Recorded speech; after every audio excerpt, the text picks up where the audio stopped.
Hello, my name is Dr. Matt Goodwyn, and I'm the Assistant Dean of Students at Schreiner University, as well as the coordinator for the Mountaineer Leadership Academy Learning Community. And today, I would like to spend some time speaking on the subject of leadership, but I want to focus in on individuals and their willingness to engage in that leadership.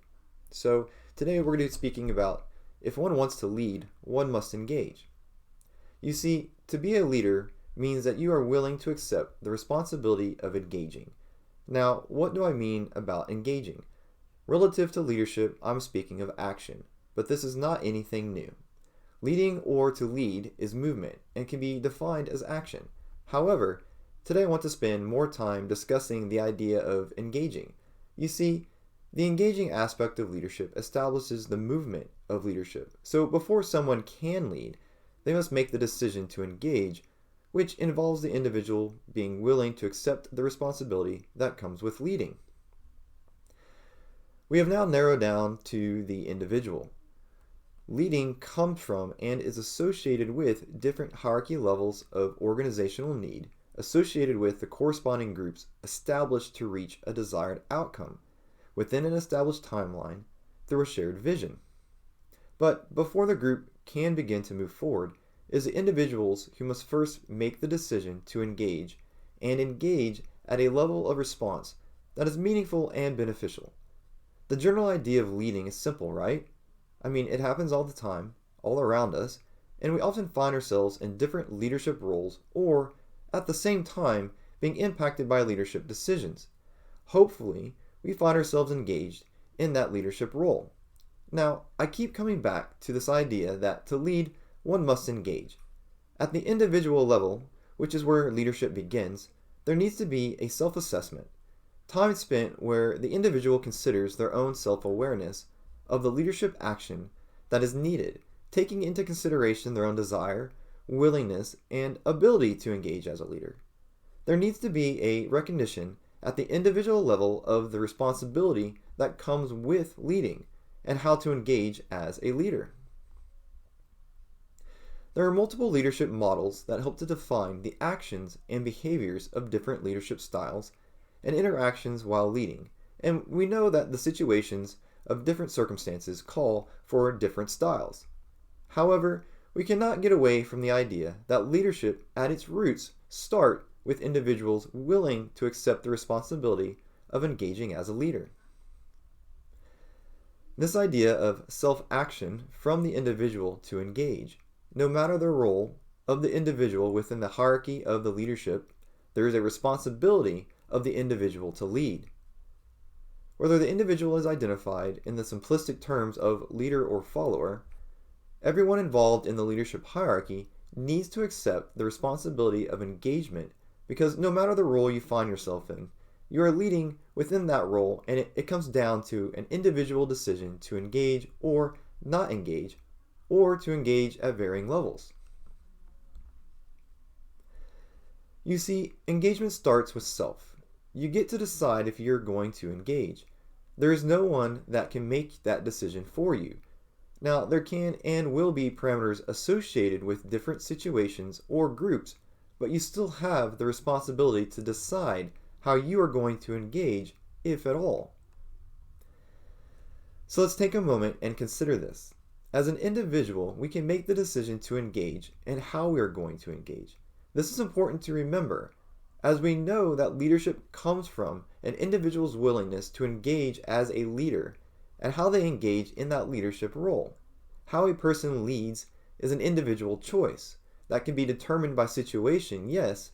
However, the conscious decision to engage in a leadership role and how that engagement occurs comes from the individual's decision of how they engage in that role. The how is important because the how creates the movement. There are a lot of different ways that people can choose to engage. It is important for individuals to consider how their decision to engage influences the circumstances of the situation, which can include the dynamic of the hierarchy structure of the organized group, the interactions with others, and many other different matrix of needs associated with the way an individual decides to engage as a leader.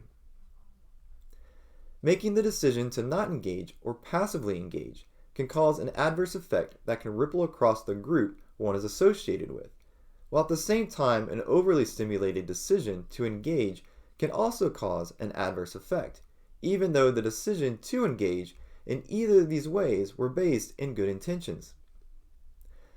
We have all been a part of leadership in different ways and have experienced different varying levels of engagement from people and their decisions to engage, and how these decisions impact their ability to lead or be a part of a leadership structure.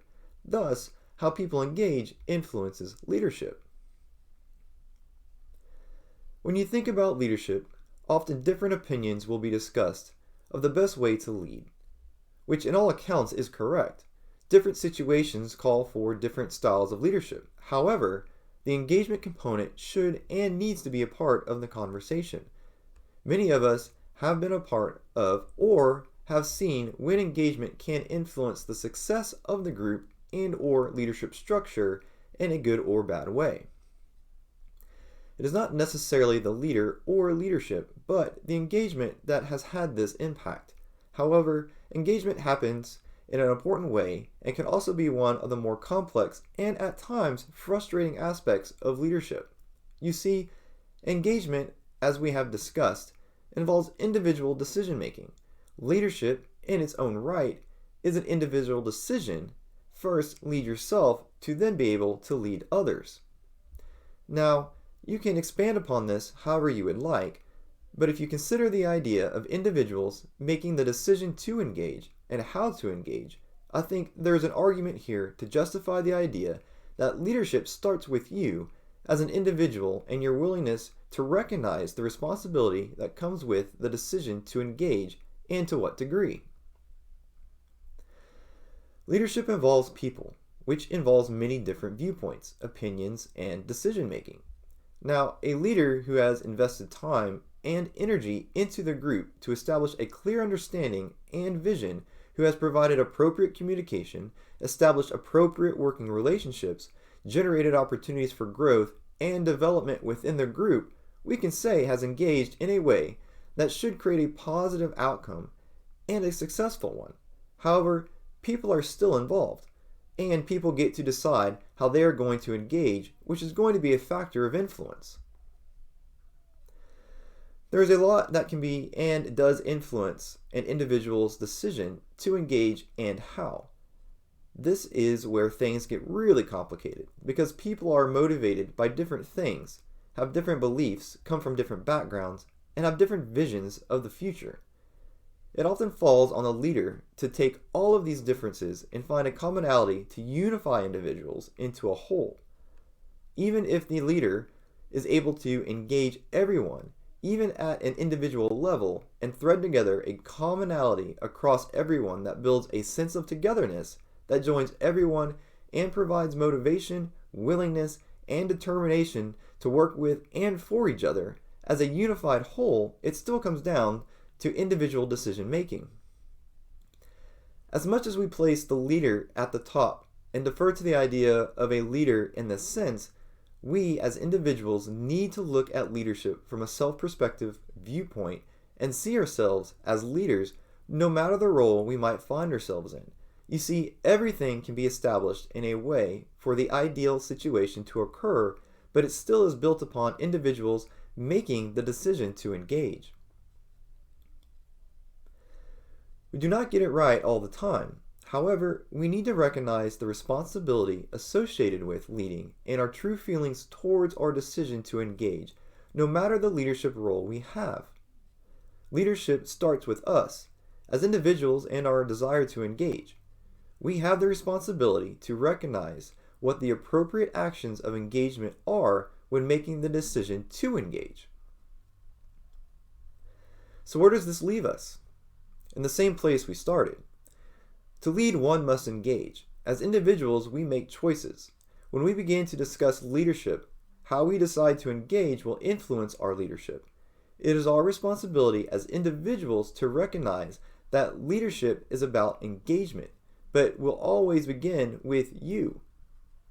As individuals, we must be conscious to the fact that how we choose to engage is going to be influential towards the decision and desired outcomes and we need to be willing to accept the responsibility that comes with the decision to engage at different levels. Knowing that engagement at different levels has consequences, both good and bad. So, if you want to make the decision to lead, you need to realize that you are also making the decision to engage, recognizing that this decision comes with the responsibility to appropriately balance your level of engagement. Thank you.